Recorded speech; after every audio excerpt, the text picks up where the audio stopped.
And welcome back, ladies and gents.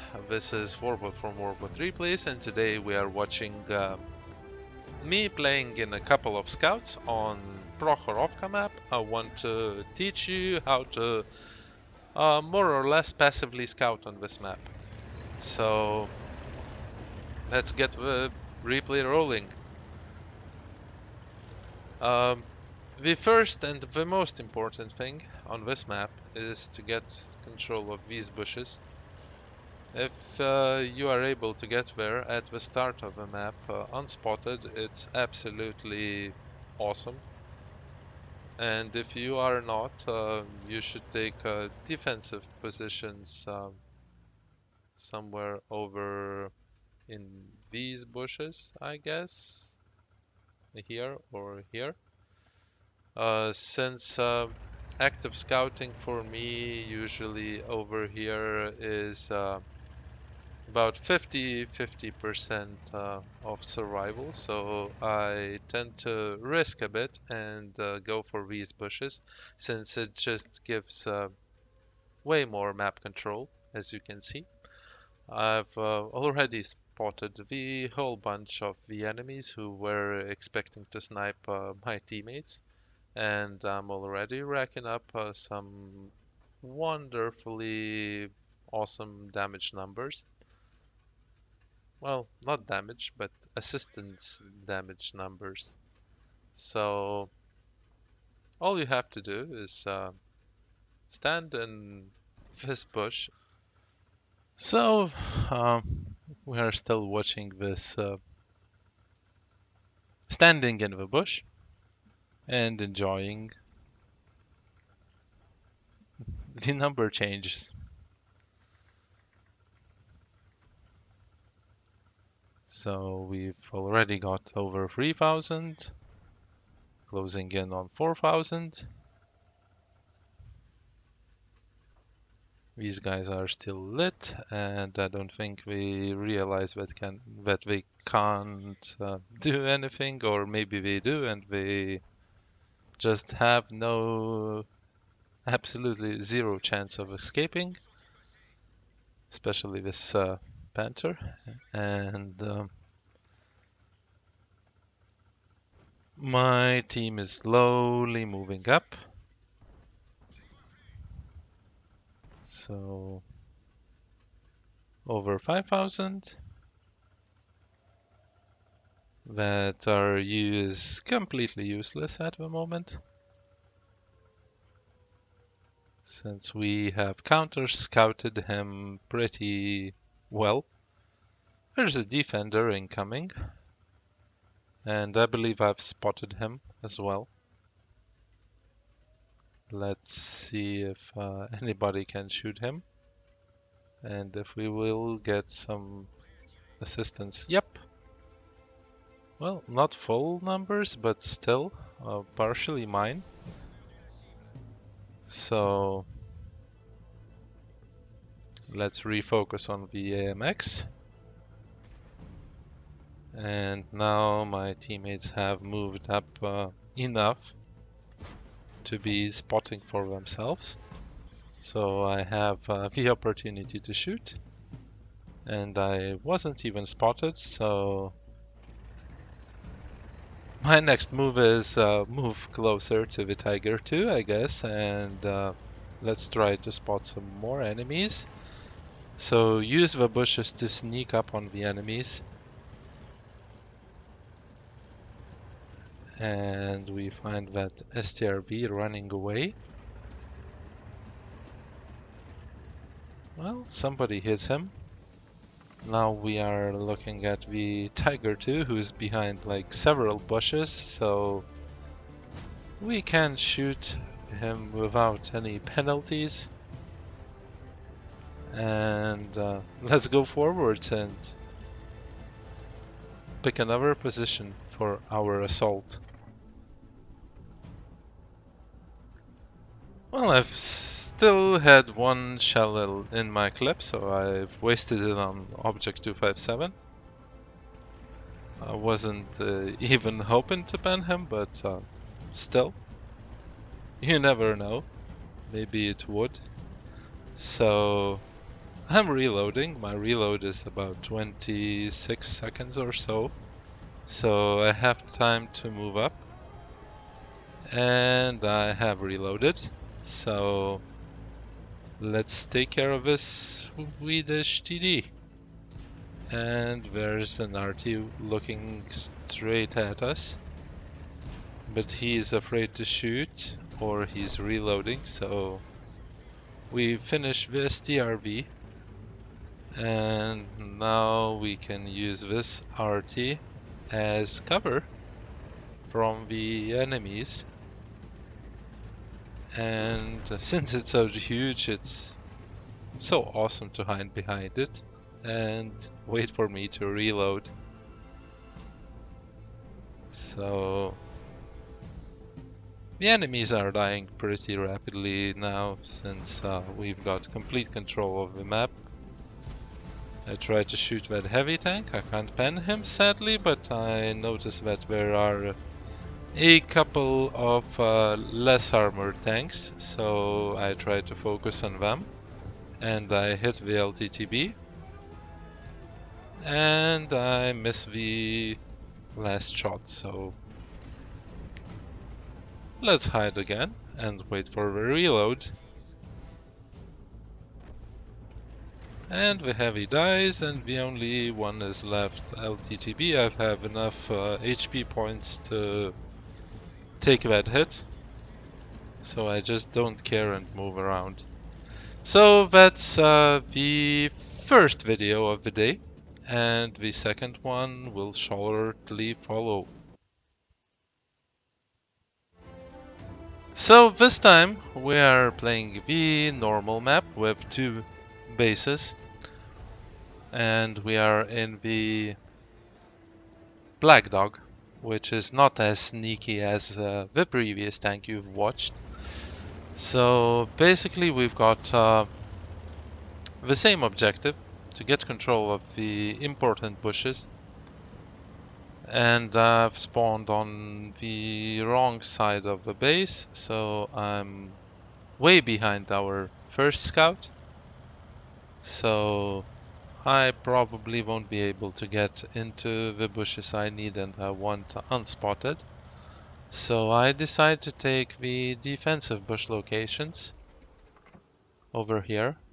I shoot this tier 10 scout through the bushes in order not to be spotted. I try to blind shoot him as well. And I try to spot something. Sadly I can't, and T100 LT spots me and hits me in the butt. So I have to use my repair kit and repair my engine. I've just got off the radar, so I'm trying to go and spot something. I wait till the scout is behind the bushes, try to shoot him. Sadly I don't hit. And now probably our teammates spotted this Scorpion G. I shoot the HE round and I only do 77 damage, but I also drag him, so the next 43 is on me. So now I feel a little bit confident, probably overconfident. As we can see, I've just got annihilated. I've been damaged severely. I've only got 10 HP left. Probably someone was shooting at that AMX M454 behind me and hit me, since the light bulb didn't go off. So now I have to rethink my strategy, how to get into that important bush without being noticed. So the other thing that you can do on this map for passive scouting, you can go up here and camp in this bush for a while at least.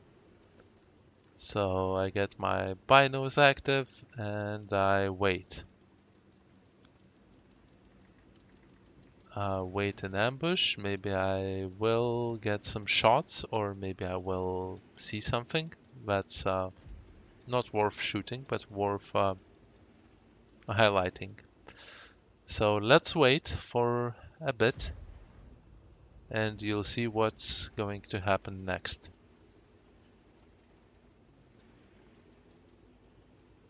It's pretty even. We only got one tank advantage and there's basically nothing in HP difference. So we've got the second tank done, so we are winning a bit now. And I'm patiently waiting in ambush.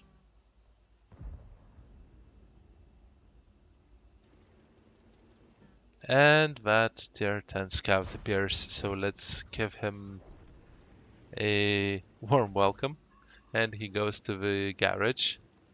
So now once we have get rid of that tier 10 pesky Russian scout, we have the opportunity to move up a bit since the enemy AMX is quite far away. He won't be able to spot me. So I even shoot the Type 4 Heavy and move up a bit more. I'm pretty confident in my camo rating. So I stop in this bush and wait for an opportunity to move forwards into the next one. Scorpion G is asking for spots, so I go forwards and immediately spot Type 5 Heavy. So I have to pull back into the previous bush just in case he has good crew and maybe he can spot me since the tier 10s have pretty decent view range. Uh, almost every tier 10. So I'm just highlighting this guy and waiting for my team to shoot. He tries to shoot me blindly, but he does no damage. So who cares about his shots? And I patiently wait. There's an LTTB which got lit. I'm just checking him. And then I decide that I need to stick to this guy since he's got a lot of HP, which I can scout, and he is slowly moving out of my spotting range. So I wait till he disappears, and then I refocus on the enemy scout. I see that he's busy, so it's about time to move. And I spot T28. I stop behind this bush and wait for my team to kill that guy. I spot Type 5 Heavy and I decide that I need to get some cover in the bushes just in case that AMX 1390 comes in and tries to spot me. Because if I will be spotted, I will be killed instantly. I haven't got any HP left to play with. I see that the scout is way too low to spot me through these bushes, so I try to shoot that Type 4. Sadly, I can't shoot him. And now I finally got into the bushes, which I intended to get in the start of the game. And finally I get some great spotting. So the enemies are melting, I'm happy, I'm sitting in the bush and I'm waiting for that Type 5 to die, and I even shoot the object to death. So the next victim will be the Lorraine, and I will claim his scalp as well. So what about stats? Well, you'll see just in a moment. Stay with me. So the first game with VLC V90 was the first class mastery badge, the spotter, the fire for effect, and the patrol duty. I've detected 8 enemies, I've spotted for 7,696, and I even killed one enemy and I have done 1,330 damage, which resulted in 1,299 base XP, which was by far the best in the team. And I've fired 9 shots, 8 of them hit and 6 of them penetrated. So we netted 117,000 profit with a premium account. It would have been 70 without it. Pretty decent game, which lasted 6 minutes and 35 seconds. And now let's go into the second game. The second game was on the Black Dog, and I've spotted for almost 5,000. I've detected 3 enemies, and I've done 753 damage. I've killed 2 enemy tanks, and I was again the best by base XP. Not by far. Progetto did pretty well on base XP, but I still was pretty important, even though I was on 10 HP most of the game. So I have fired 9 shells, 6 of them hit and 5 of them penetrated, and I've netted 60,000 profit with a premium account. If it would have been without it, I would have got 31,500 credits profit. The game lasted for 7 minutes and 22 seconds. So if you liked this spotting tutorial, as I'd like to call it, on Prokhorovka, you can push that like button. If you disliked it, you can push that dislike button. And if you haven't subscribed, please consider subscribing, because we're closing in on that magical 100 subscribers number, which will result in a tier 6 giveaway to one of my subscribers. You should check the link in the description, where I tell you all about the rules of that giveaway. And you can check all of the other videos of mine if you would go to my channel and pick the worbot replays playlist. That would be every single replay which I've made in one place in English. And if you are watching my Lithuanian replays, you should pick the other playlist. So yeah, thanks for watching. I hope to see you soon, and bye bye.